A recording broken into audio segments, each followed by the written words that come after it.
Welcome in, Monday edition Oxford Exxon Podcast. Chase Parham, Neal, McCready, Clark Ford Studio here this morning, starting another week. Ole Miss basketball losing to Vanderbilt by 3 points on Saturday in Nashville. We'll talk about that a little bit. Got some college football notes around the country. Texas and Oklahoma might be stuck with the Big 12 and UCF and BYU and all those teams a little longer than they wanted or expected as well. The Jaden Rashada contract from the University of Florida is out there. A really good deep dive by The Athletic this morning on that. So there's news, as always. There's news. So we'll get through all of it here with you. Oxford Exxon Highway 6 West in Oxford. You know by now, lunch specials, ribs, side items, hotcakes, desserts, and much more there for you. The lunch specials change every single day. You can go next door to the Oxford Crystal. They've got the Sunriser, the combo. They're using the bigger sausage now. All jokes aside, it's a better value. It's more food for you. You get just the combo or just the sandwich, $2.99, $5.99, depending on whichever it is you want there at the Oxford Crystal. And again, the Oxford Exxon, and coming to you from the Clark Ford studio. Clark Ford's in Amory, Mississippi. 662-257-1900 is that number. Call it. Ask for Corey Clark. Tell Corey what Ford product you're looking for. He'll send you a quote within 15 minutes in business hours, right to the bottom line. There's no hassle, no haggle. You get your quote. The rest completely up to you. You can shop that quote around. You can do what I've done, what I recommend that you do, and that's hop into a Clark Ford today. 662-257-1900. Guest will join this week on the myperfectfranchise.net hotline. If you're a displaced corporate executive, you're wanting to put your career in your own hands, maybe you're an experienced entrepreneur wanting to diversify, Andy Ludicky can help. He owns multiple franchises and businesses. He uses his expertise to help others find their American dream through a very thorough and free consultation process. So call Andy and put your life and career in your own hands. It's 100% free. Got nothing to lose. Find your perfect franchise at myperfectfranchise.net or contact Andy anytime at andy@myperfectfranchise.net or 404-973-9901. As I mentioned in the open there, again, Ole Miss losing to Vanderbilt 74-71. Rebels now at 1-9. Neal, is that right? And the is SEC correct. At this point.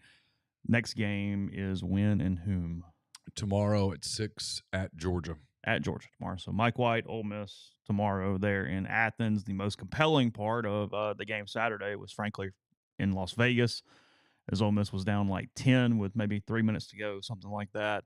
And they did come back. They were down 5 with 1 second. That's where I was going. Yes, they get the ball back. They throw up a shot. It misses everything. Brakefield does sort of this reverse layup thing, literally at the buzzer that cuts the lead from 5-3, which turned Ole Miss into a winner from a cover standpoint. So it's been a bit of a running thing around the message boards, around the Ole Miss fan base, that Ole Miss has not covered very many games. A lot of people have been betting against Ole Miss, frankly, this SEC conference season. Yep. I was not watching the end of the game, but my phone blew up with reactions to the cover at that point when it went from 5-3. So I was watching the game. My phone did not blow up, which is not surprising. Hey, you went out Friday. I did. You hung out. I did. Was it busy? Was there people out? There were people. I didn't know anybody. I sat by myself for about an hour and 15 minutes. Had lunch, had a beer, read about the Cincinnati Bengals, then left. It was nice. What beer, Joe? Bell's Two Hearted. You like that one? It's great. Stuck with that one for a while now. It's great. So if it's on draft, it's just fantastic. How often do you try new ones to test them out, or when you know there's one that's like fairly normal, you go, "Hey, no, I'll just take what I know I like." Frequently. Yeah, I mean, I try new ones all the time. I like lots of different beers. That's part of my problem. It's Pilsner, ale, IPA, sure. I generally like sours. Okay, cool. I generally like most everything as it pertains to beer. I mean, I like some things more than others, but yeah, no, I went and sat by myself. Anyway, I cut you off. Go ahead. That was watching the game. That was my outing in Oxford for that'll carry me to like August. Yeah. It was a good. It actually was a good game. I was, if I'm being totally frank here with our public, I had existential dread that morning about the game. Two bad teams, frankly.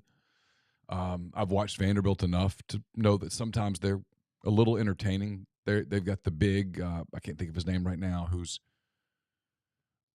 I think will be a second-round NBA draft choice. Someone will give him an opportunity. He'll play some G League. Really? He's got some skills. He's when healthy. He's one of the more skilled bigs in the league. I figured he would give Ole Miss fits. He did. He was the difference in the game. And I just kind of thought, I keep waiting for Ole Miss to kind of go through the motions in a game and just get whacked. They don't. And they don't. They play hard. They actually were by their standards, they were fairly efficient offensively against Vanderbilt. They missed some shots.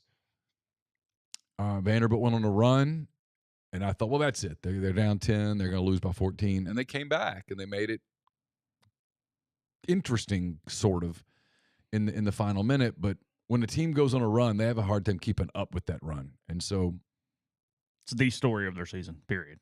There's not enough talent offensively to return the run. And I wrote about this in 10 Thoughts. There's a couple of things that people keep doing. Like, and I'm not making fun of anybody. I'm really not. You write what you want to write. But like, I think it was Red Cup Rebellion wrote that. I know it was. They wrote that he's recruited great, that it's all him. And recruited great. That shows me that A, your fandom is taking over, and B, you're not watching the other games. Like, if you want to be an informed fan, you have to watch the other teams in the league when they're not playing your team. You have to. Otherwise, you can't be informed. I think it was one of the reasons that I actually ended up being able to be fairly decent with college baseball stuff last year. Was I made myself, like, Texas A&M and Tennessee would be playing, and I made myself watch. Because if you're just watching Ole Miss, whether you're just dispassionate about it or whether you're in love with them, you're going to watch everything emotionally. And if you watch everything emotionally, you're not going to have as well-rounded an education about the teams that your team plays against. That you just aren't. You don't see the warts. You don't see the positives and negatives. You don't go, oh, well, no, that's a different deal. You don't have comparative skills. Yes. If you just watch, if the only time you watch Texas A&M is when they play Ole Miss, well, you're not going to have a very good worldview of Texas A&M. Just the way it is. If you turn around and watch Texas A&M when they play LSU and then when they play Kentucky, well, now you'll start having a better feel for what they are. And so I've done that with SEC basketball. I've watched every single team more than I want to watch some of them. Some of them are kind of fun to watch. Alabama's fun to watch. Auburn's fun to watch. Georgia, not so fun to watch. Vanderbilt can be a slog to watch. Mississippi State's not fun to watch. But I've watched them all, and Ole Miss's deal is talent. Chase, it's not. We make this so complicated. They're not very talented. Their margin for error is so thin. It's just razor thin. And so when a team goes on a run, they can't answer it because they don't have the personnel to answer it. There's no Brandon Miller on this team. There's no Wendell Green on this team. There's just nobody who can just go get you points. There's no Ricky Council IV on this team. There's just nobody who can go get you a bucket when you need a bucket. And a lot of the other teams, especially the teams at the top in the SEC that are on the – even Missouri, Kobe Brown, he can go get you a bucket. Tennessee's got guys who can go get you a bucket. And they lock you down so much defensively that they don't even have to have many buckets. They proved it on Saturday. They scored 46 points and won a game. They did. That's their problem. It's not –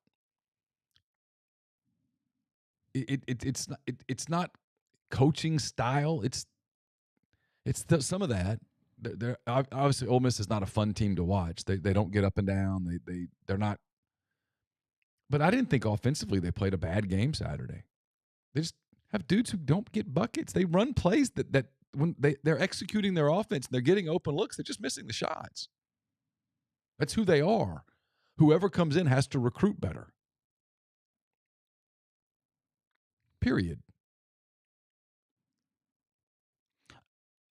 Somebody mentioned the recruiting rankings in the thread. Well, the problem with that is that it's freshmen. UN doesn't exist right now from a roster standpoint.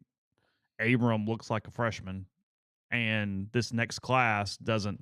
I mean, frankly, it's not going to matter for Kermit at least. Right. So it's having no impact on the court because they aren't here. So you don't know what that looks like. And then, it's the same thing we're talking about. I'm trying not to beat a bunch of dead horses.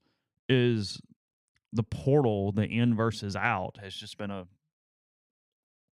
travesty at this point with what they've done other places compared to what the guys who have come here have done here. He talked about, Mbala's been hurt. It's true. He talked about how that was the big centerpiece of their class last year, and he hasn't really been impactful. McInnes has been, frankly, better than I thought he would be. Yeah. But he gets exposed against quality bigs because he's just limited. It's not a criticism of the kid. He plays really hard. Yeah. Miles Burns plays hard.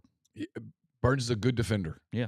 He does the one thing you thought he was going to do. He does that. He's a good defender, and he'll go get you some when I say this, I don't mean this in a negative way. He'll go get you some trash points. Yeah. He'll go get you some trash rebounds. He'll go get the tough rebound. He'll stand and take a charge. But he's not going to go get you a bucket in the clutch.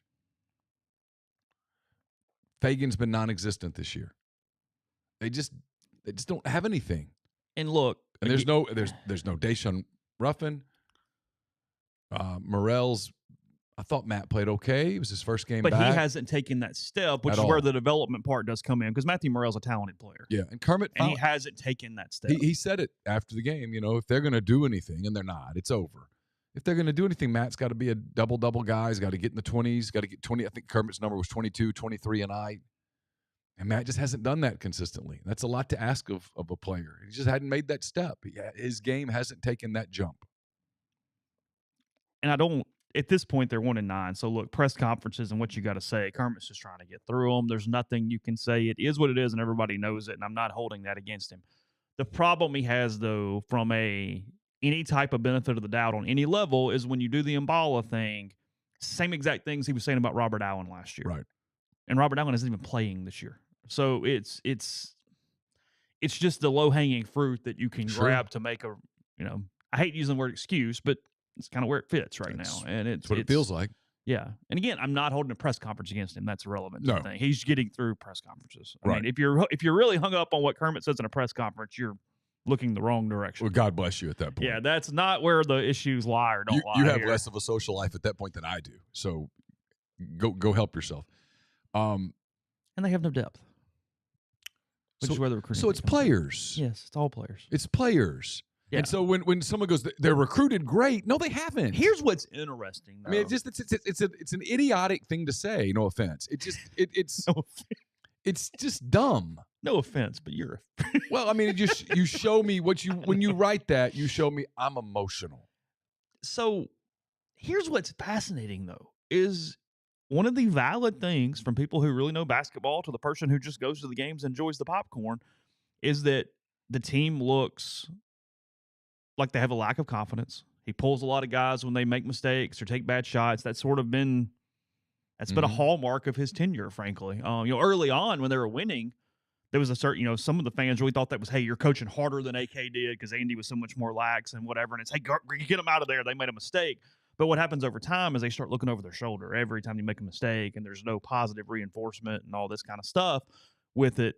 So in a micro level, they look like they're struggling in those ways, but then they don't quit on a macro level of playing for him. It's a fascinating juxtaposition that I don't really understand completely.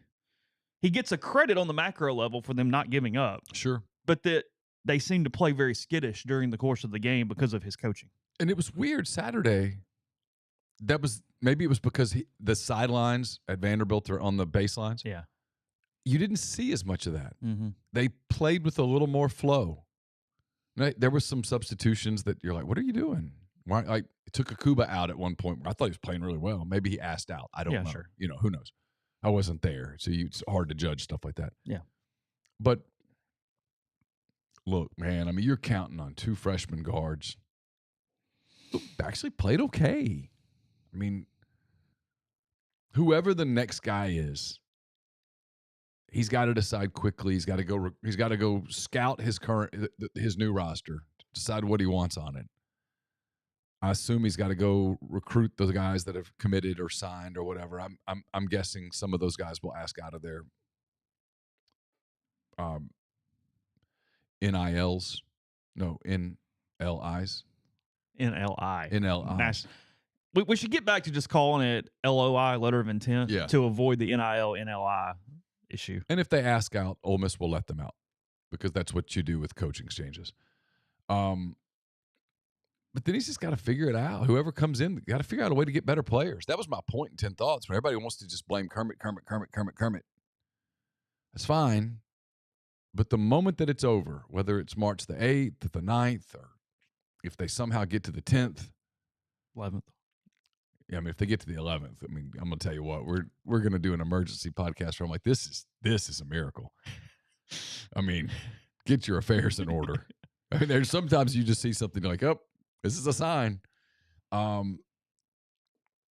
Whenever it is, the moment that it's not him anymore, you can stop blaming him. Got to figure out how do you bring someone in who can get more better players? Because it's that simple. It is about players. Who's got more better players? Nate Oates is a hell of a good basketball coach, but he's not winning in this league week in and week out because he's Xing and O'ing you to death. He's not scheming you to death. Will Wade is a popular name around the Ole Miss fan base, not because he just chalkboards the shit out of you. That's not why Will Wade his name is around this place. And I'm going to give you a Will Wade hot take here. I don't even know how hot take it is. His IARP or whatever it's called hearing is today in Dallas. Okay. It will be over by Wednesday. There's a growing sense among some people, and I don't know where this is coming from, and I can't speak to this with any degree of authority. Okay? Sure. But there's a growing sense among college athletics, administrative, coaches type people that this IARP thing, it makes me feel like the AARP. I'm struggling with that a little bit. IARP, which is the NCAA's little wing to quickly adjudicate these cases, and they haven't gone quickly. There was always this sense that they were going to start hammering people. Well, Chase, they've yet to hammer anyone. And there's kind of a sense that Will Wade might not get hammered. And if Will Wade doesn't get hammered, he's got to be up at the top of your list because Will Wade does know how to recruit good players. Yeah. And I can tell you, beyond a shadow of any doubt, this part I am speaking educated. Will Wade would take the Ole Miss job. Happily. Motivated. I know source on that. Yeah. He'd love to compete against LSU and Alabama and the others again. And go check his track record. He wins more than he loses. I mean, go take the LSU results from Will Wade and tell me if you did that at Ole Miss that people wouldn't. Oh, most everybody'd sign up. Yeah, you get some losses, get some wins. I went to the tournament. Won some in the tournament. I mean, February basketball in Baton Rouge was meaningful. Ole Miss plays South Carolina Saturday at noon. Do they? I think. I mean, go check that out and then tell me you wouldn't sign up. It's interesting. What's interesting? I mean, his name is an interesting name.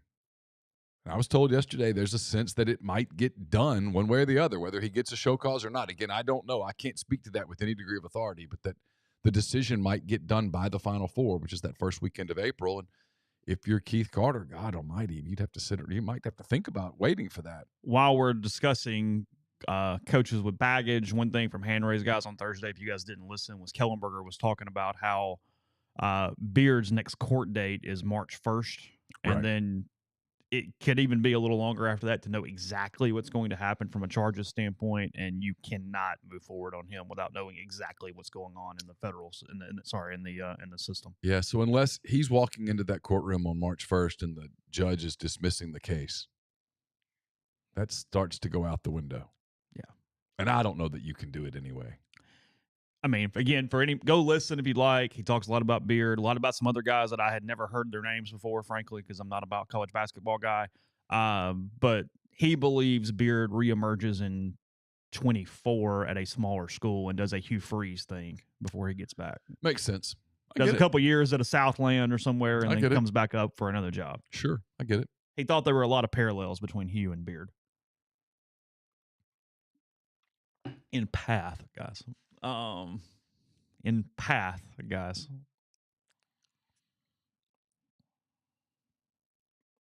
I'm letting you transition. You look like you had a thought. No, I was waiting a minute just in case you decided to. I have lots of thoughts, but nope. Your lip was twitching, so I was just in case. I get some funny text and messages sometimes. Okay. Speaking, I don't know. Your national champions back for another exciting year of Ole Miss baseball. Show your support for their efforts on the field this season by signing up for the Pledge Per Win, Pledge Per Home Run campaigns. Donations are charged every Monday. They're allocated into your Blue Priority point total and are up to 90% tax deductible. Sign up today by visiting give2athletics.com/donate or call the Ole Miss Athletics Foundation at 662-915-7159. And then a quick reminder, tickets still available through morganwallen.com for the Saturday and Sunday, the LSU weekend in late April. Vaught Hemingway Stadium. Again, 2 concerts. Tickets as low as, I think, $78 one day, $98 the next day. So, again, to get those tickets, morganwallen.com. Did you know Dead Soxy makes custom socks for companies and organizations? Dead Soxy custom socks make incredible promotional gifts, giveaways, and are also great for fundraisers. Custom socks just might be the best promotional product you've never tried. Think about it. Every person you know wears socks every day, and they wear their favorite pairs a lot. Why not take advantage of this knowledge? Take fundraising or branding to a whole new level. The minimum order is only 100 pairs of the same style. Lead time is 6 to 8 weeks. Right now, every custom order is $100 off. So get your project started now. deadsoxy.com/custom to check out what they do with custom socks. Walk-On's Sports Bistro puts everything they've got into bringing you game day with the taste of Louisiana. Dig into their mouth-watering, made-from-scratch Louisiana cuisine, po' boys, gumbo, voodoo shrimp, plus fan favorites like juicy burgers, fresh salads, all in front of 70-plus TVs, 40-plus ice-cold beers on tap. Visit Walk-On's today in Oxford or Ridgeland.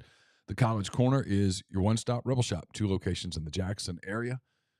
In Ridgeland, it's next to Fleet Feet. In Flowood, it's next to Half Shell. If you don't live in Jackson, just go to collegecornerstore.com. Plus, you can find them on Facebook and Instagram with the largest selection of Rebel gear in Central Mississippi.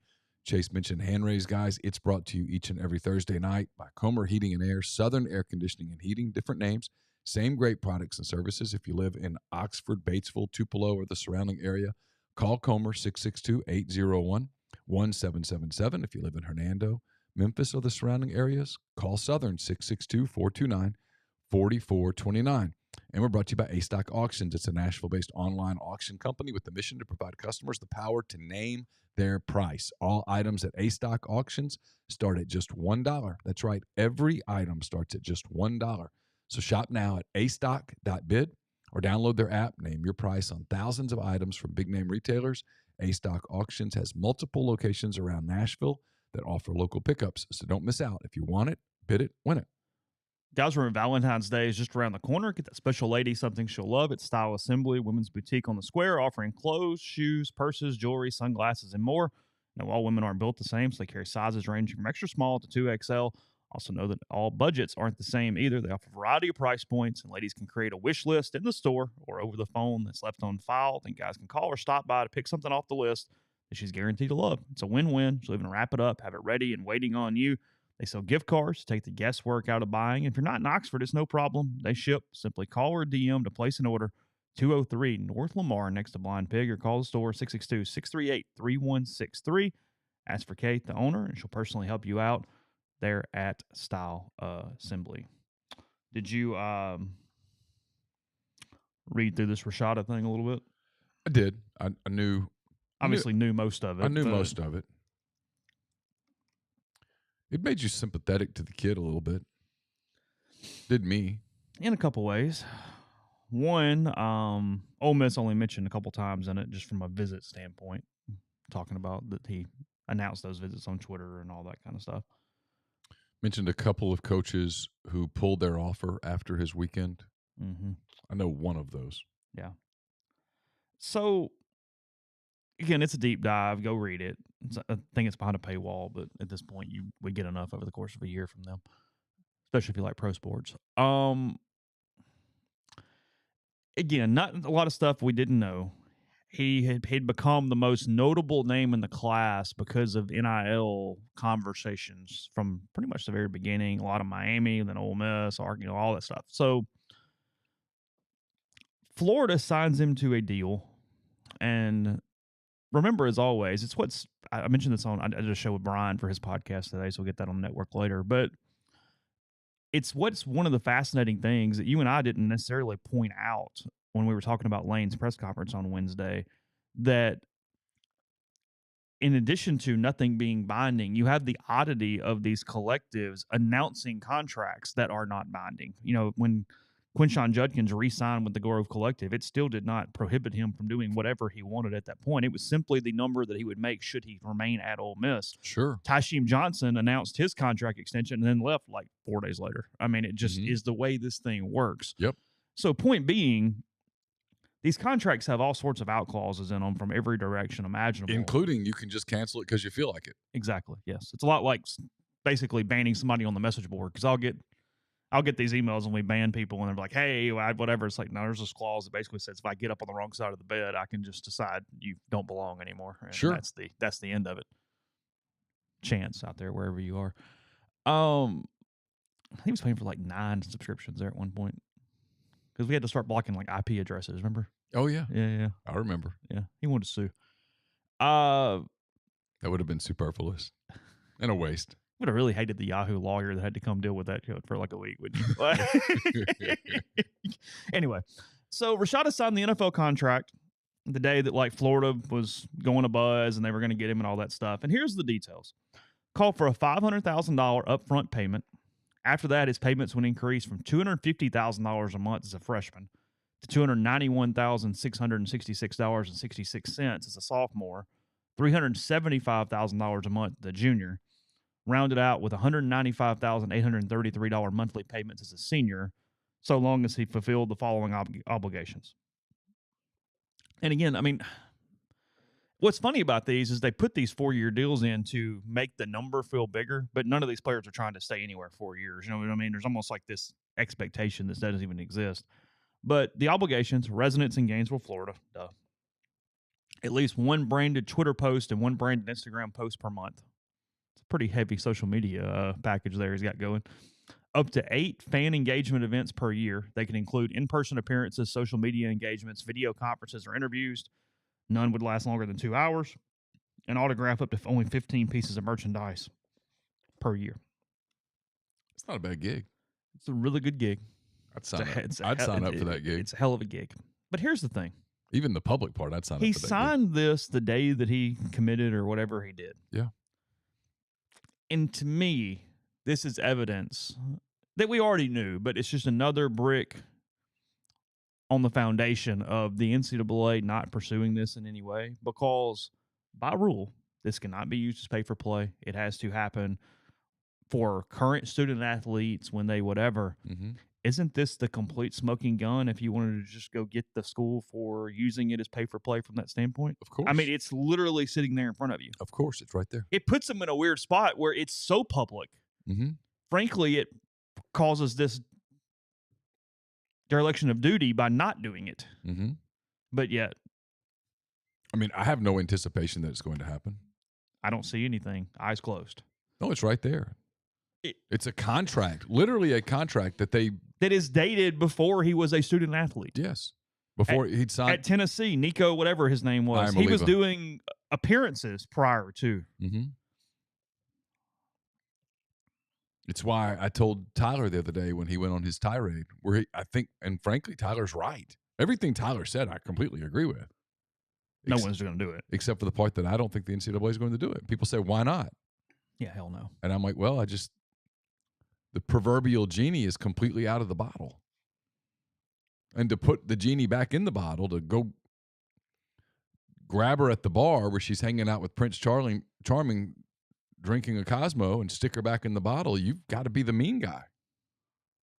You're going to get – no, you're not going to be very popular.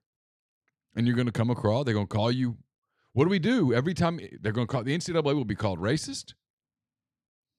That's what they'll be called. They're not going to do this. They're not They're not going to enforce rules. They're not going to go hammer Florida. I mean, they probably could go after Jaden Rashada's eligibility. They're not going to do it.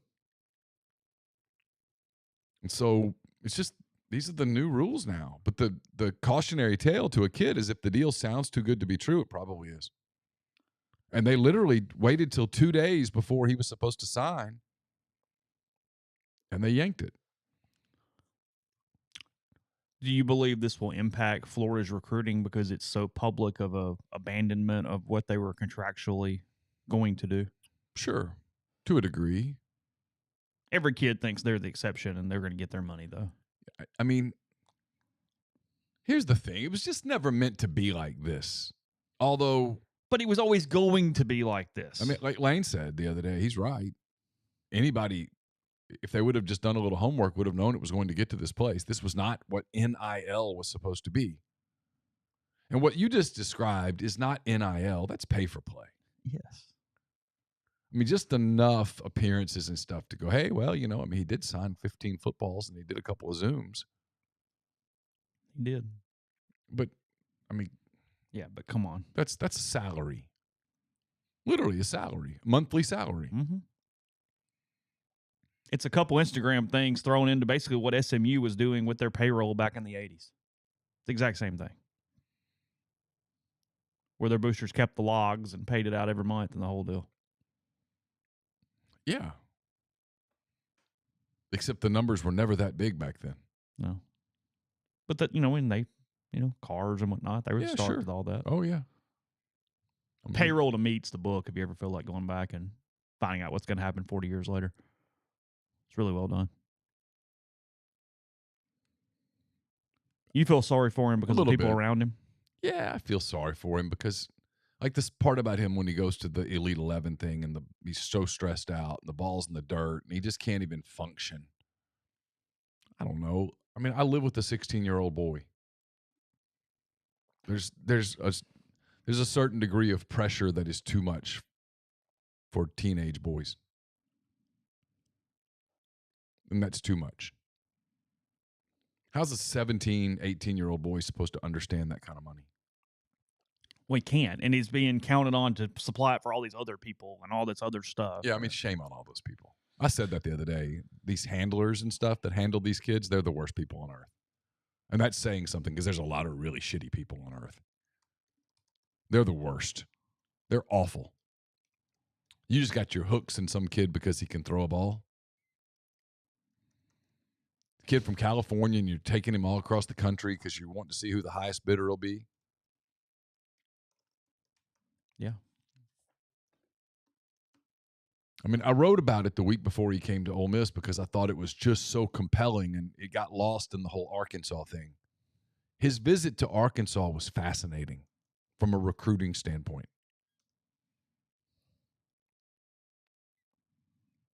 It was absolutely intriguing. Like, okay, he suddenly says he wants to go on an official visit to Arkansas, and they frankly were sort of stunned. Like, really? Sure. But they were pretty far down the road with another quarterback that they were competing against UCF for.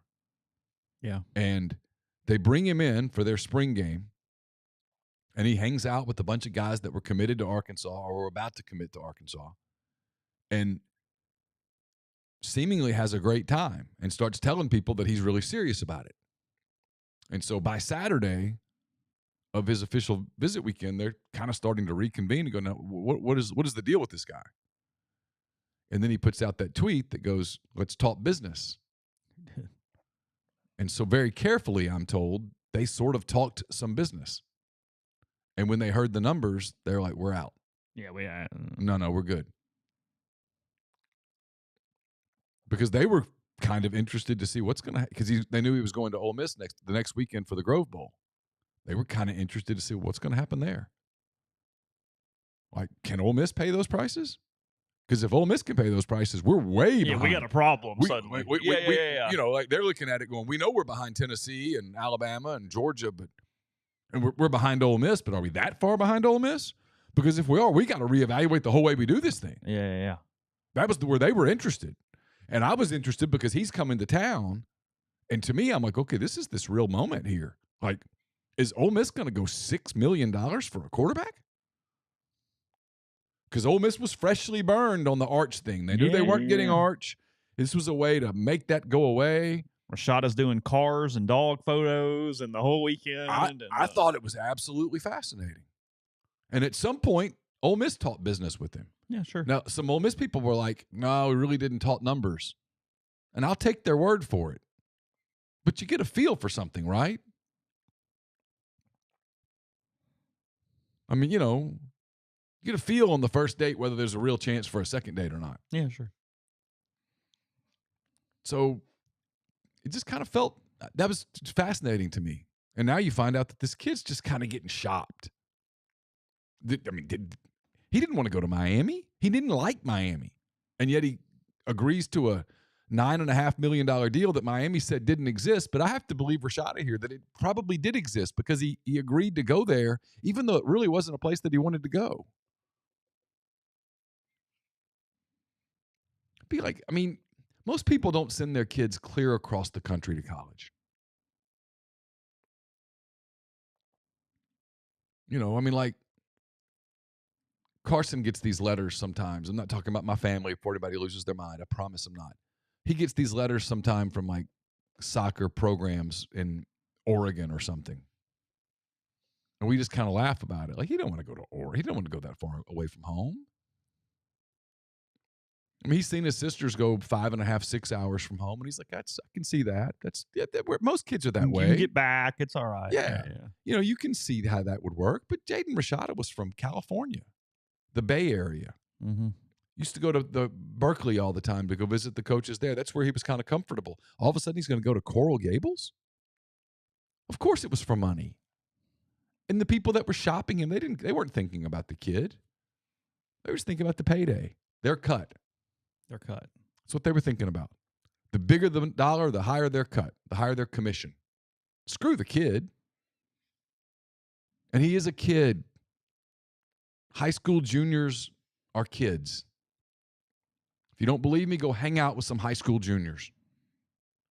And then come back and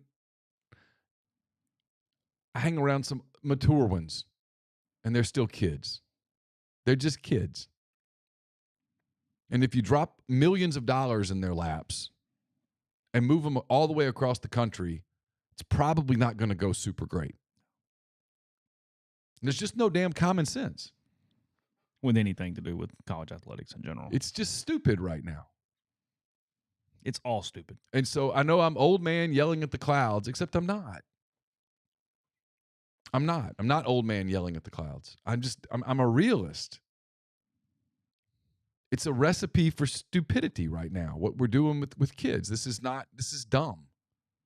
It's dumb. You read that story about Jaden Rashada, and if you don't subscribe to The Athletic, it's probably worth subscribing. It's really good. But it humanizes Jaden Rashada. It does.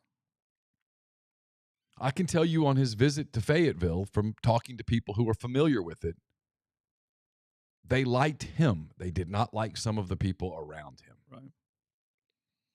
And he's a nice kid. I spoke to him in Vegas. He's just a nice kid, man. He's a kid. And I get where people go, well, they're not kids anymore, except that they are.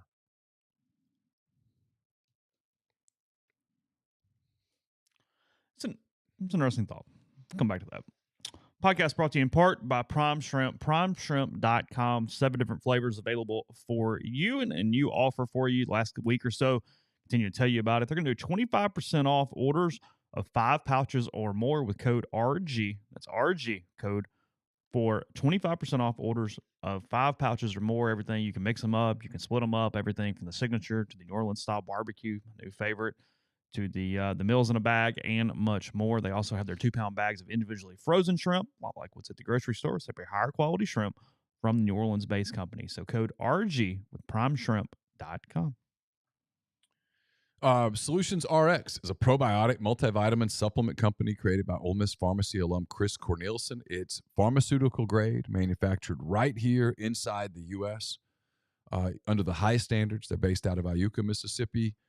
I've been using some of their products now for, going on a year. It's great. They have great stuff, whether you're taking prescription support to help you with kind of some of the side effects that can come with taking high blood pressure medicine or cholesterol medications, or whether you're just taking some of the vitamins and supplements to help you feel better, help you be able to perform mentally, physically well. They've got all that stuff there. Go to solutionsrx.com. Use the promo code OEP at checkout. Get 10% off your first order. Again, that's solutionsrx.com. We mentioned my 10 weekend thoughts. They're brought to you by Game Changer Patches. They're up at rebelgrove.com. The thoughts are, not the patches. The patches are the only 2-patch system available in the market to stop hangovers before they start. The warm-up patch is used before or while you drink. The overtime patch is used after you've been drinking to recover while you sleep. The all-natural ingredients will keep you in the game, ready for the next place. Go to GameChangerPatch.com, promo code RebelGrove20 at checkout for 20% off your purchase. ACS is owned by my friend Clay McNutt in Baldwin, Mississippi. It's a complete electrical control system solution provider and a Rockwell Automation recognized system integrator. ACS has a full-time dedicated emergency service and troubleshooting staff and a UL 508A panel shop. To learn more about ACS, go to acsllcms.com or call 662-601-4381. Valentine's Day is a week from tomorrow. So if you're shopping for jewelry for your loved one, check out Lammons Fine Jewelry, 1126 North Lamar Boulevard in Oxford. Lammons has been serving the Oxford area for 75 years. Engagement rings, wedding rings, fine jewelry, watches, pearls, fashion jewelry, children's jewelry, collectibles, and more. Lammons is the gold standard in fine jewelry. Visit them at lammonsfinejewelry.com or call them at 662-234-2777. And we're brought to you by Pinnacle.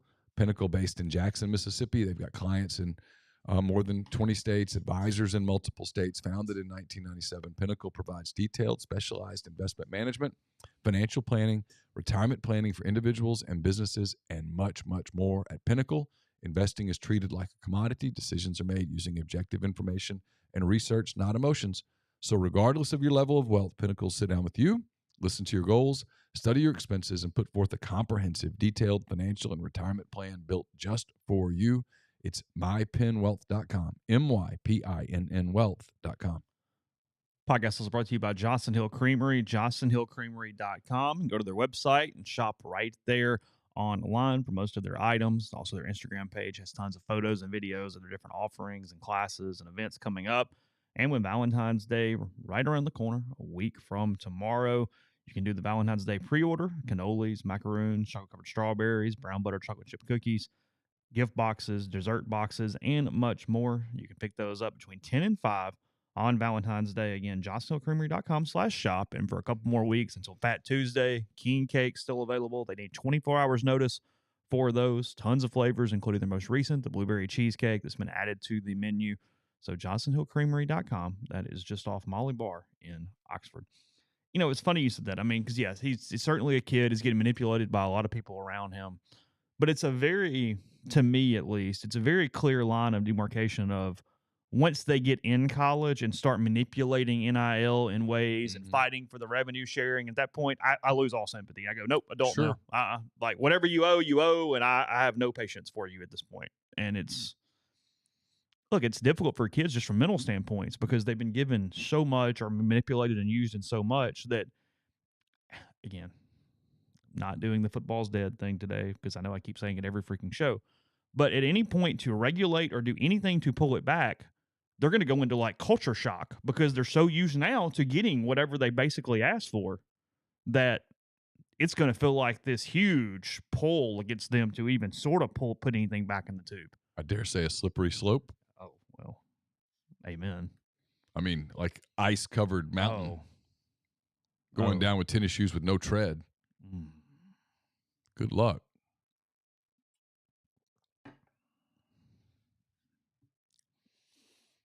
At some point.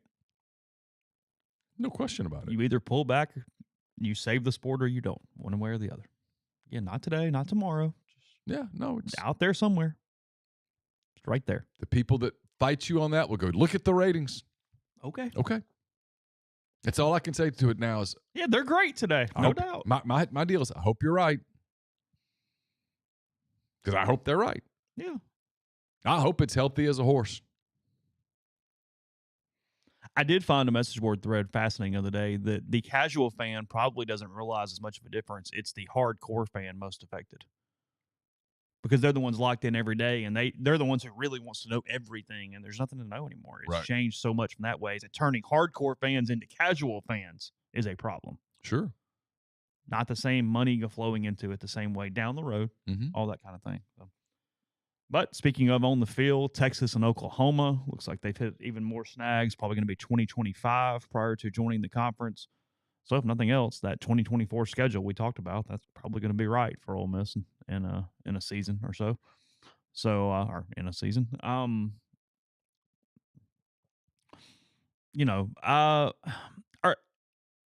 get why it's happened. I'm a little shocked. Are you not? That everybody's hanging out in places they don't want to be for that extra year? Yeah, I am. I am shocked. Some of this is interrelated. I meant to write about this in 10 Thoughts yesterday, and I got going, and I never got to it until I realized I'd already published. There was a thread yesterday about the Pac-12 and the Big 12.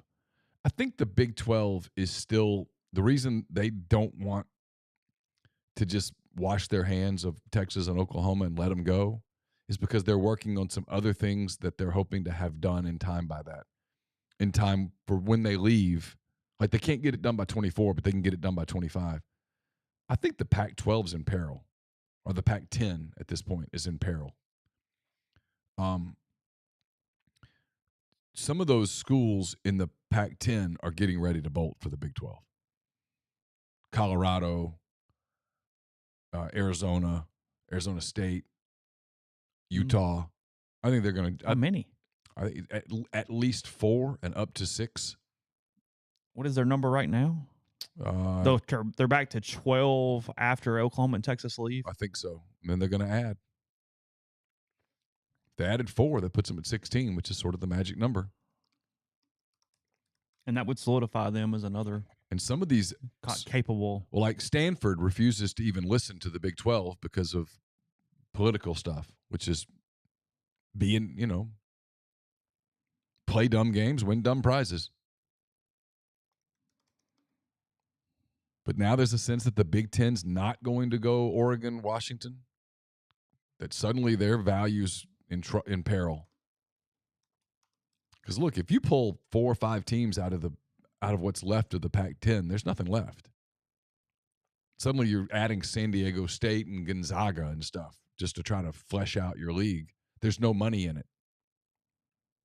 And the sense is that if those schools came to the Big 12, that they could put a TV deal together that would at least allow them to be competitive.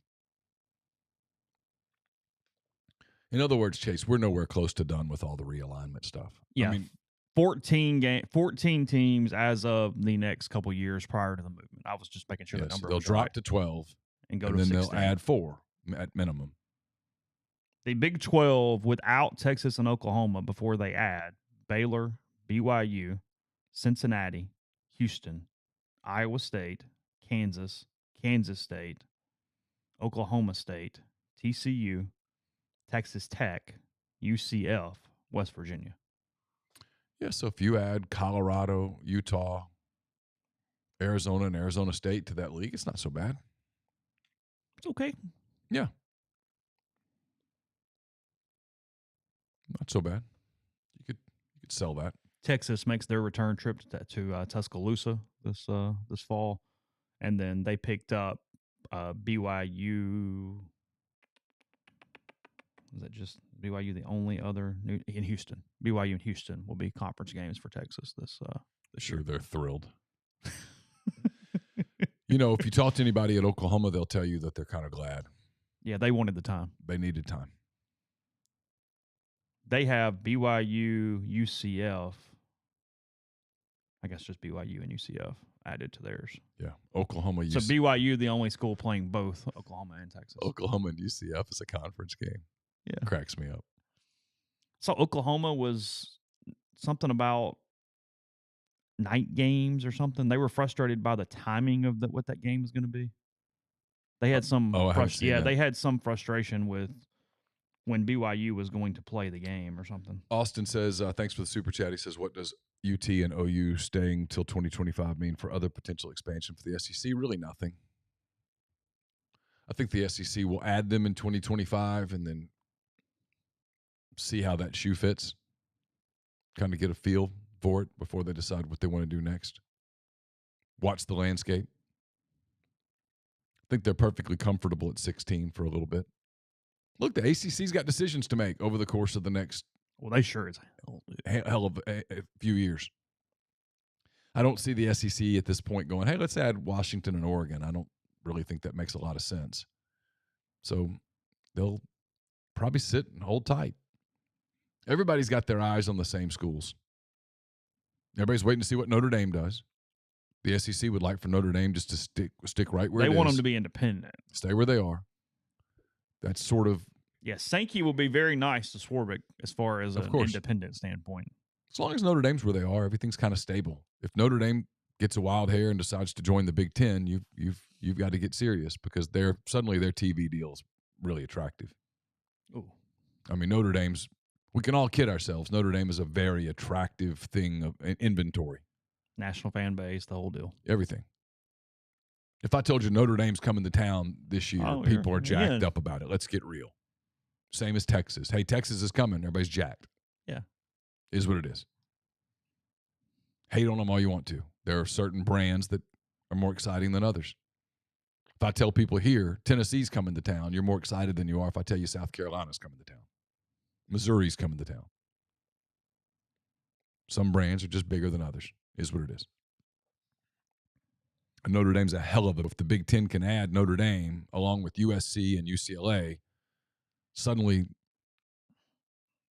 you got to answer it. And I don't really know. There aren't but a handful of brands that that the SEC could go get. North Carolina. You think overall brand, that's fine. Yeah, like I was watching their game against Duke the other night. It's basketball. It is, but it's still a brand. North Carolina's a big brand. You know the brand. Yeah, sure. You know. Yeah, sure. I'll give that game credit. Even with Krzyzewski not out there and stuff, it's still, you flip it on, you're like, yeah, okay, I'll watch. I do find myself caring a little less about just glancing at them on TV without him, though. Well, I have been that way except for that game. Yeah, sure. They're playing each other and like, oh, this is going to be good. And it was. It was a good game. It was. And they're both fine, right? They're both, Carolina's in danger of not making the tournament. Oh, are they really? Yeah. But Duke's good. Duke's fine. Duke's fine. I don't know that any team in college basketball is like really much better than fine. There's some good teams. Like Purdue. Indiana got after Purdue pretty good on Saturday. That was a good game. Did you watch any of that? Yeah. That was a good game. It's almost like basketball matters there. You think? Yeah. Number one, Purdue was coming to town. It was going to be a little bit of a deal at Assembly Hall. Yeah, it was crazy. That was a fun game. That's what I mean. I'm not to get back into it. Did you read this? You have to make it fun. Did you read or follow this about the Illinois student section trying to go to Iowa last week? Oh yeah. Did you see this? Trying to get all the tickets and stuff. Yeah. So it's a lesson for PR is what it is, and how you want to phrase your truth in this, because they played victim. So I think they're called the Orange Crush is the Illinois student section. That's correct. And for years, they have taken one road trip a year and gone to an opposing Big Ten school and done the whole deal and bought a ton of tickets and tried to kind of take over the arena or whatever you want to call it. Yeah. So this year, they chose Iowa. And they bought the tickets, bought them in a group. It was a bunch of tickets, like 500 and something or something. Uh-huh. And right before the game, Iowa cancels their tickets. So Illinois student section goes to social media and plays the victim and is going, they just didn't want us overtaken. I think it's Mackey or Arena, or maybe that's Purdue, whatever their place is called. Right. And come to find out later, the reason that happened is that they bought the tickets under the guise that they were giving them to the Boys and Girls Club of Champaign. And they bought them at discounted rates because they were charity tickets bought that way. Yeah. Apparently, they have done this at other schools in the past, not necessarily Boys and Girls Clubs, but other charities that would buy discounted tickets. And they finally got caught. But instead of just admitting they got caught, they went on the offensive to Iowa like they were unfairly damaged because they were just going to wreak havoc inside the arena there in Iowa City. I Iowa then turned around and gave the tickets to the Boys and Girls Clubs of Des Moines or Iowa City or somewhere to fill in the gap. But again, something that really, really matters, no, but I found it fairly humorous last week as it played out. Again, kids will be kids. Yeah, I'm not highly offended. No. I mean, there were some people that were highly offended. No. I went, okay, take a sedative. Yeah, come on. There are bigger problems in the world than this. It's going to be okay. I mean, there was a balloon going all the way across the country. Shot it down. It's fine. Once it was safely off the East Coast. It's true. Ole Miss women probably had permission at that point. Ole Miss women last night, 68-42 over Florida. They now get their 8th SEC win of the season, which guarantees them at least 500 in the league for the first time in back-to-back seasons since 2003, 2004. So note there. Probably gets them into the NCAA tournament, I would assume. Most of the time you get 500 in the SEC from a women's standpoint. They're a tournament team. So they are now 19-5 and I guess whatever in 3, I think, in the SEC. I think that's right. Alabama, Auburn, and Tennessee are their losses. Still got to play LSU Still got South Carolina, LSU. Yeah, I mean, it's the road is it's complicated, but I mean, she's done a hell of a good job. I know I'm asking you women's basketball questions. Did Carolina hold off UConn yesterday?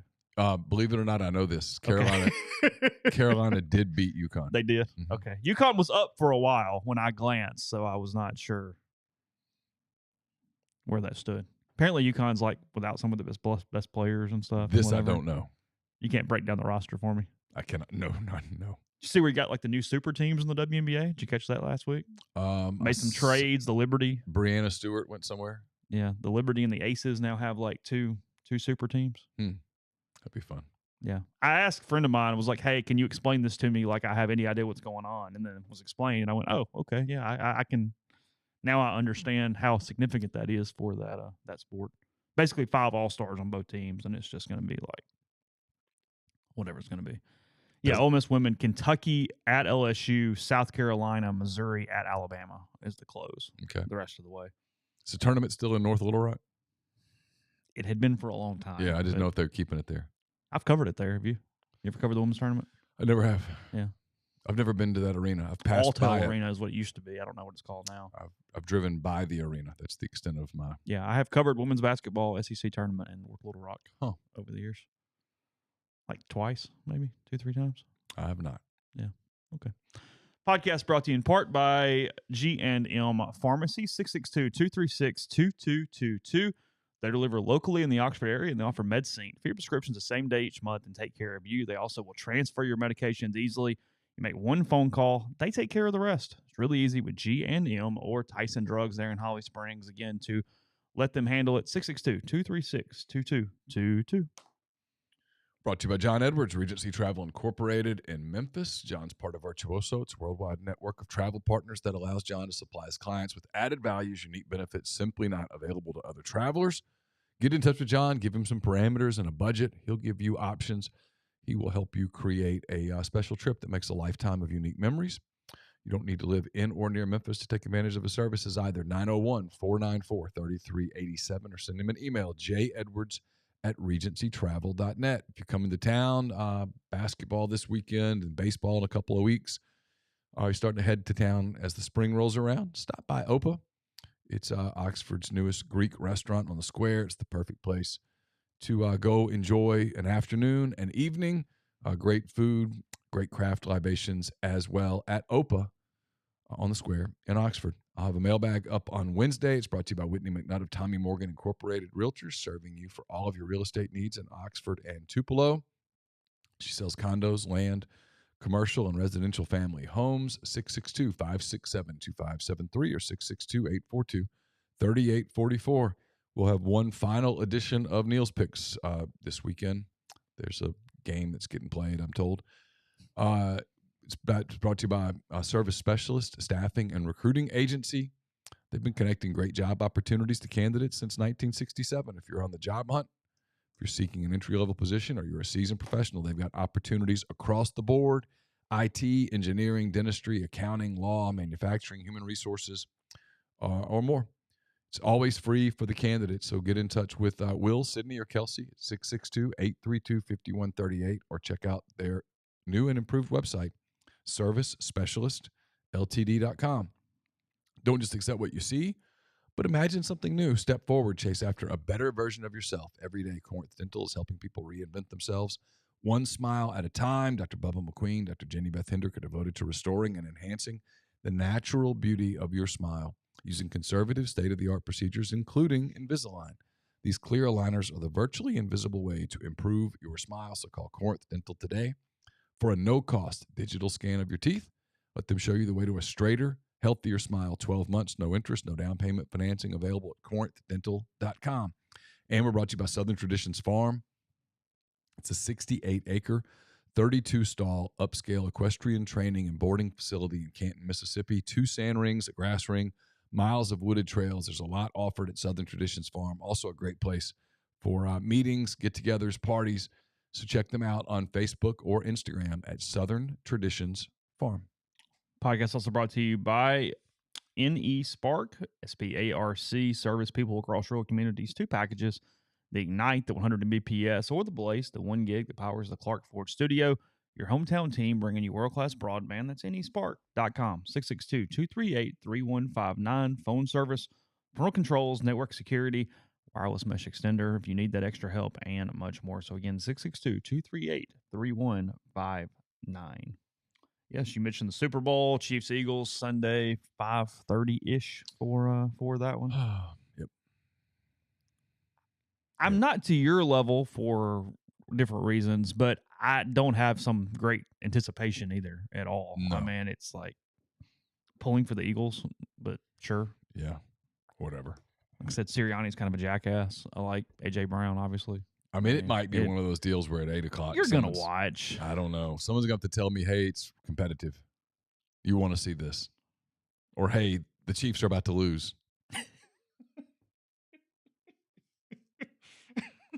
That might be how. Yeah. Hey, Neal, Chiefs are down 21. You want to see this. Mahomes is crying on the sideline. Sign me up. Okay. What's the line? I don't even know. I've been truly checked out on it. By the way, the Pro Bowl thing, just stop.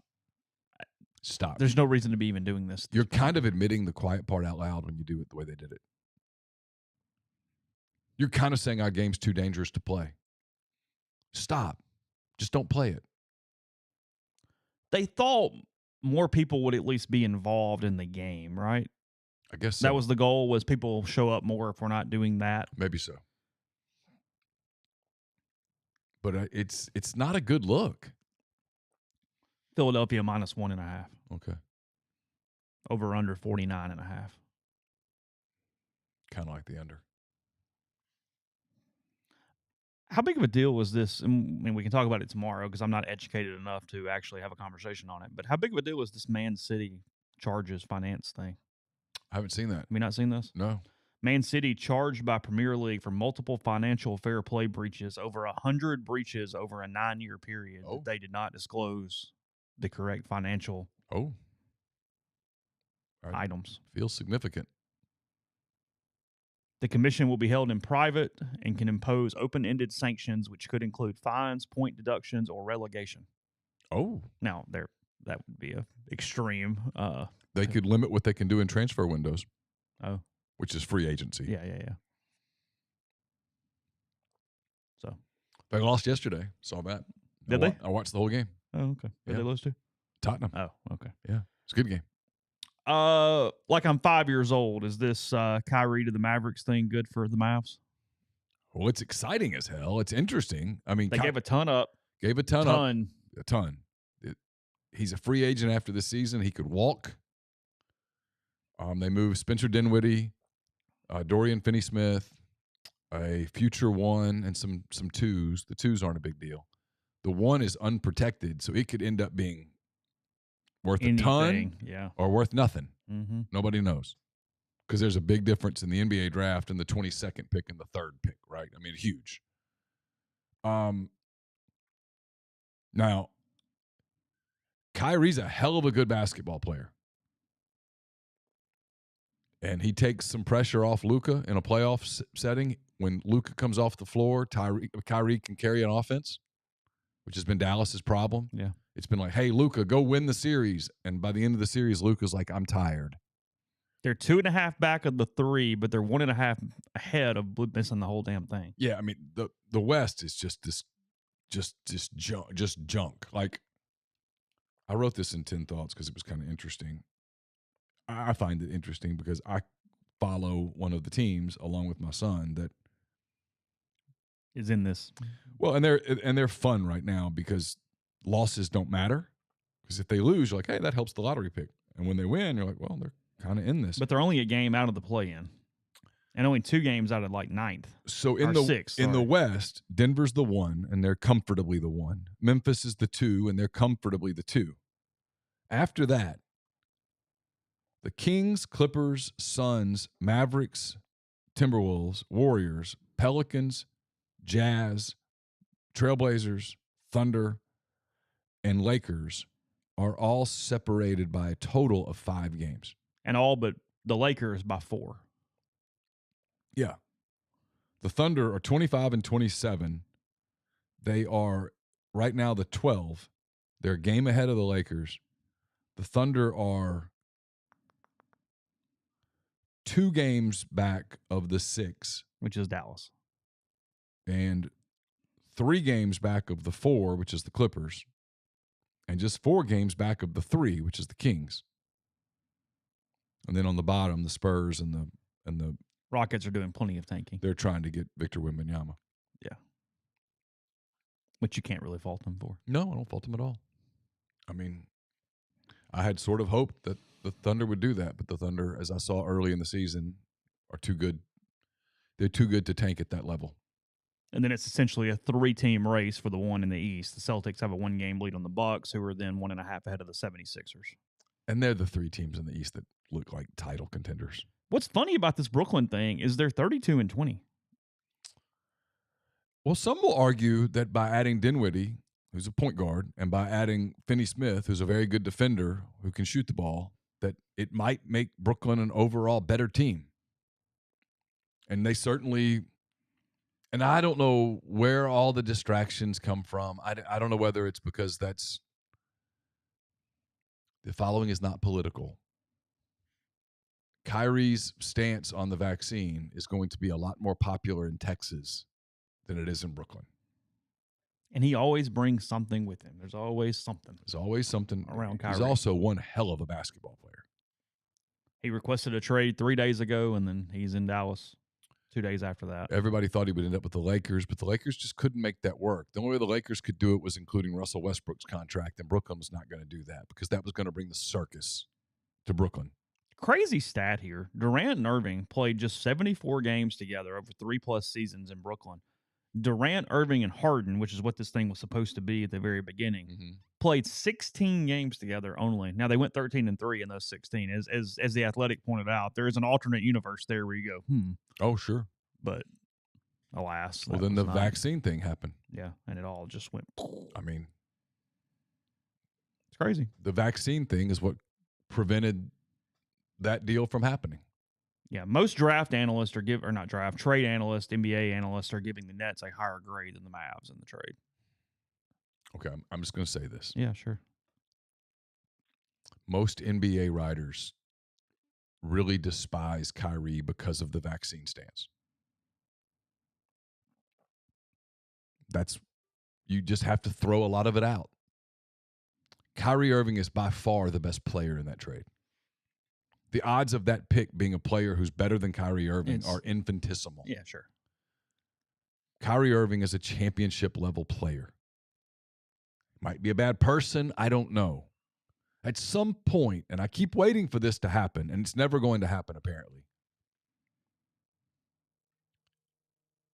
When do we stop villainizing these people who turned out they were right? Kyrie Irving was right about the vaccine. He didn't need it. Novak Djokovic was right about the vaccine. He did not need it. He stood his ground. At what point do we go, hey, you know what? You were right. Why can't we say that out loud? I guess this is me getting on the border of political here, but I don't mean to. But it's the problem with Kyrie. The judgment is made, oh, well, he was a bad guy because he wouldn't get vaccinated. Not a bad guy because he strangled a woman. Not a bad guy because he got accused of rape. Not a bad guy because he was. That was my question. What else is around him? I mean, I know he believes some crazy shit, but otherwise, whatever. So what? Yeah. That's not affecting him in the locker room. Nobody cares if the earth is flat or round in the locker room. Right. I mean, and the odds that he actually really truly. Right. But I mean, he's a little. And by the way, that first round pick's in 29. It's not like it's tomorrow. Right. So that's what I mean. Who knows? It could end up being the first pick in the draft, or it could end up being the last pick of the first round. Yeah. It's unprotected. Most draft picks that get traded have protections on them. Mm-hmm. This one's unprotected. So it makes it interesting. It also makes Brooklyn, it becomes a very valuable asset for future trades.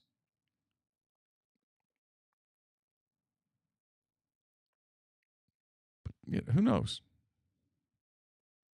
Can they coexist on the floor together? Can they figure out chemistry in the next 24, 25 games? Does that make them a legitimate championship contender?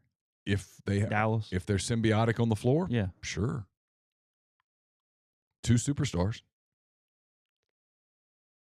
I mean, you have arguably the best scorer in the game, and now he has a legitimate helper that you have to protect. You have to guard. You have to defend Kyrie. Now, is Kyrie willing to be Robin at times? I don't know. He thinks very highly of his game. But if he's every once in a while willing to defer to Luka, I mean, there's one ball, but suddenly in a 7-game series, the Mavericks are interesting because Luka can go get 2 games in a series by himself. He can. I mean, there are 2 or 3 guys in this league that right now, and look, Golden State just found out they're going to go without Steph for 2 months. I mean, the West is wide open. I mean, they were like around 500 anyway. Yeah. I mean, Denver's the one, but nobody watches Denver and goes, "Oh, that's an unbeatable team." Memphis is the 2. I kind of think Memphis is the best team in the West, but Memphis does some stuff sometimes where you're like, "Are they ready?" Like the Dylan Brooks thing the other night was just so stupid. Mm-hmm. Are y'all ready for this? Because you're going to have a target on you now. You're not going to be the little engine that could, the way that they kind of were last year with the free shot in the playoffs. Now you're the 2 seed. You're going to have home games. Everyone's going to be pointing at you. So, I mean, if you had a Memphis-Dallas series, Dylan Brooks is a terrific defender. Who does he guard, Luka or Kyrie? So it would be interesting. And for Dallas, it's a real gamble because if Kyrie decides after the season's over he don't want to stay there, well, he bolts. You'd have a lot of money off your books at that point. You could go do something. Just a random comment here as I was clicking around to see if I was missing anything. The Arizona Diamondbacks have 3 of the top 8 prospects in baseball. Yeah. I don't know what they'll do with it, but 3 of the top 8, 3 of the top 8. Just haven't noticed it. I don't know. What's the Cubs farm system like these days? Oh, it's better. I think someone has them at 6. It's got a lot of the Orioles have 3 of the top 17, including number 1. They've done a really, really good job. I put it in 10 thoughts. If I was looking for an American League team, I like Atlee Rutschman. Is that how you say his name? Yeah. The more I read about him, the more I like him. They had their Fan Fest thing, and some of their players went to a bar and just like chugged beers with fans. And Did they really? Yeah, it was fun. It was funny. They're this young, kind of exciting team. And he's the real deal. He's an exceptional player. They do kind of gravitate, like I gravitate toward them a little bit, where it's okay. Yeah. Yeah. It's a lot of good young players, guys that are some college names you sort of know. Sure. There's a certain they're kind of fun. There's an ease to them. Yeah. They're kind of fun to watch. Battling the big bad, Yankees and Red Sox and the whole deal. Yeah. It's okay. Yeah. Don't hate it at all. I think the Cubs farm system was ranked 6th. They've got a bunch of guys, single A, double A, that are really highly thought of. They don't have many guys that are like ready to go yet, but they've got a bunch of guys in the bottom of the system that people are pretty excited about. Are you in? I mean, I'm always in. I've been Okay. in my whole life. I mean, All I right. try to get out, but I'll watch them. They're going to be better this year. Quickly, They're not a contender, but they'll be better. quickly going around the league from Saturday, Vanderbilt obviously over Ole Miss 74-71. Neal alluded to it. Tennessee beats Auburn 46-43 in a game where no one could hit a three and everybody played defense. And that one, Tennessee now 8-2 in the SEC, Auburn 7-3. It was a weird watch. Yeah. I watched it, and it was a weird watch because on one hand, you're like, these two teams are really good, and they're kind of fun to watch. And on the other hand, it was just so slog. Missing tons of bunnies. Like, it was a weird game. Yeah. Well, because you look up with like 8 minutes left, and I went, I think I kind of said out loud to nobody, Auburn can't get to 50. Like, I was watching it and went, wow, okay, yeah, they can't get to 50. This is weird. LSU just kind of Alabama just kind of took care of LSU. It was not overly fun or interesting or anything else, but they win 79-69 there in Baton Rouge. LSU played well. Arkansas survived a death knell in Columbia, South Carolina, winning 65-63 over the Gamecocks. They kept building a lead, and then they would take the foot off the gas. And Carolina's got that one kid, Jackson, I think that's his name. Gigi. Yeah, Gigi Jackson. He can play. Yeah. And their crowd kind of got into it a little bit, and they played with fire. They did. But they survived it. Yeah. Now they get a free shot at Kentucky on Tuesday. Mississippi State wins their third game in a row, beating Missouri 63-52 in Starkville. Missouri kind of no-showed, and State looked good. And State played well. Now they're only 3-7 in the SEC, but their net, they're 15-8 overall. They're 46 in the net. They are all over the bubble. Don't you got to get to at least 8-10 though? Probably. I mean, 7-11 is not. I wouldn't think. A&M went beating up Georgia pretty good, 82-57 in College Station. A&M's really good. Yeah, they're 8-2 now in the SEC, and then Kentucky holding off Florida 72-67 at Rupp on Saturday. Wildcats 7-3 in the SEC, Florida 6-4. So Florida gets the win over Tennessee at home earlier in the week, and then just misses out. Played pretty well, but missed out on a win. Here's what's interesting, and this is why I miss people like.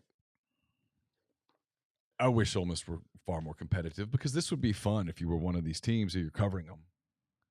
The net, Tennessee's 2, Alabama's 3, Arkansas, Auburn, Kentucky, 29, 30, 31. Texas A&M is 41. Florida's 43. Mississippi State's 46. Missouri's 48. And those are all tournament contending bubbles. I mean, at this point, Tennessee, Alabama, Arkansas, Auburn, Kentucky, and A&M are probably all in. Mm-hmm. And that might be all that get in. But Florida, Mississippi State, Missouri can all make cases. Everybody else has a shot. They got to go win. To play into it. Then after that, the fall is – here's the problem for the league. And it's why those teams we just talked about, they all look at these games and go, oh, God, oh, God, oh, God. Like Arkansas with South Carolina the other day.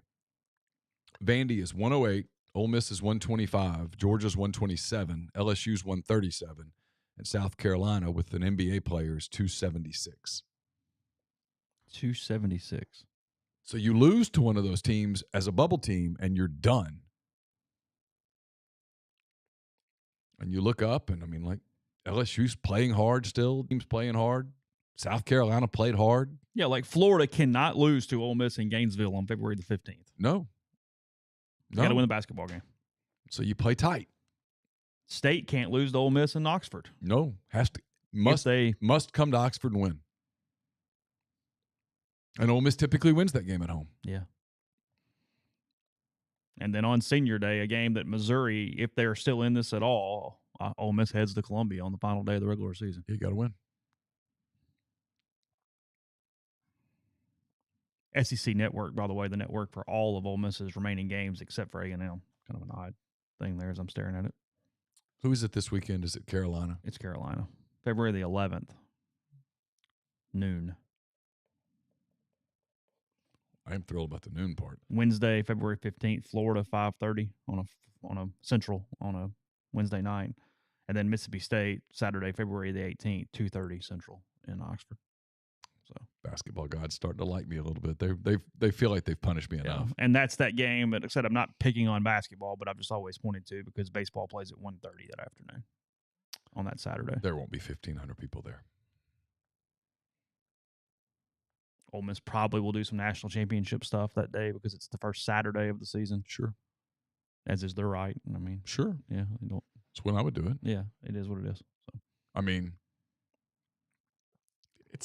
people are like, why don't you put a hot board out? Because it's unprofessional. It's disrespectful.